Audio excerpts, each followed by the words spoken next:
Last summer, my daughter rediscovered a pair of lab goggles that we had used with a science experiment a couple years ago.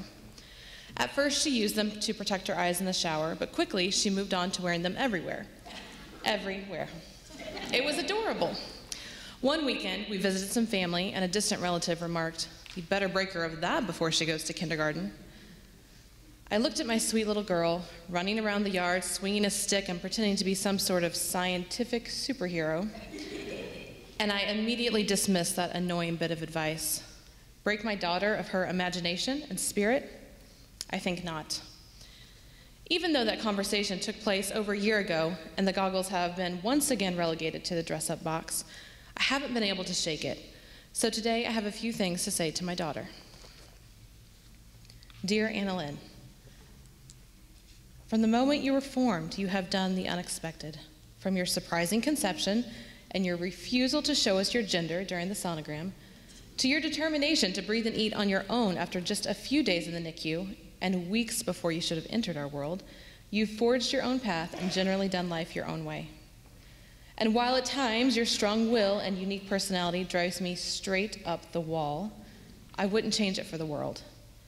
Just like you tossed aside the chart of developmental milestones for your own timetable, you scoff at society's expectations and silly things like generally accepted fashion standards. Who cares about the color wheel when you can add one more blinged out accessory? And who has time to sit still for braids and bows when you can shove a mismatched set of headbands on your head and call it good? And who doesn't need to take a break from princess play to crawl into the dining room table with your toolkit? I mean, really, someone's got to fix it, and Handy Manny isn't showing up. You love pretty pink and princess everything, but you play doctor and carpenter and scientist just as often. It makes perfect sense for you to perform at a rock concert, complete a science experiment, and create another craft project all in one day. And when you work on those craft projects, you chafe against the conventional advice to stay in the lines, but you can somehow use your safety scissors and glue stick to make a surprisingly realistic rocket ship. I love these things about you. Here's the thing, baby girl. I've known since one of my psych classes in college, yes, that long ago, that I'm an extremely high self-monitor while your dad is way down on the low end of that spectrum. In other words, I notice and care a whole lot about what other people are doing and thinking and feeling about me while he doesn't.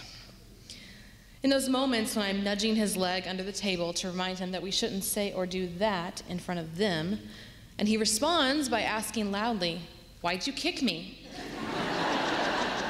Instead of adjusting his behavior or changing the topic, it puts me over the edge. But in those moments, when I see you, a miniature version of him in so many ways, stubbornly refuse to wear a hat like every other student on Crazy Hat Day, or choose to wear goggles to the farm or a tutu to the grocery store, well, it simply makes me fall in love with both of you even more. And it makes me want to be like you. Not like the girl who cried because her jeans came from Sears and not 579.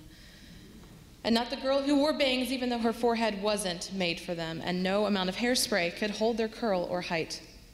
It makes me want to be like you, my silly girl who walks to the beat of her own drum, and not the girl who's embarrassed by her small house or plain clothes or plus size. Stay weird, sweet pea. Don't listen to people who say things like, "You should break her of that," or "Why aren't you fill in the blank like everyone else?" You are not everyone else. You were wonderfully and fearfully made by the most creative creator, and I will take down anyone who wants to squash your uniqueness. Stay weird, baby girl, because weird is always better than boring, better than vanilla, better than like everyone else. Stay weird because not everyone can be weird, just like not everyone can be amazing and world-changing. Stay weird, no matter what that means. Stay weird when that means saying no, when everyone else says, "Why not?" Stay weird when that means staying home when everyone else goes to the party, and stay weird when that means trying something new when everyone else is afraid to leave their comfort zone.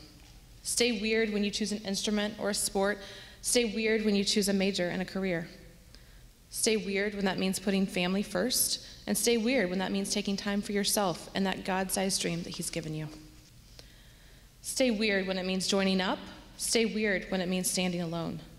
Stay weird when it means reading the book instead of seeing the movie. Stay weird when you save your money or spend it. Travel the world or stay close. Smile for the picture or make a silly face. Stay weird when you find the cure, build the house, write the song, or marry the prince. Stay weird. Love your mom, who's still learning how to stay weird.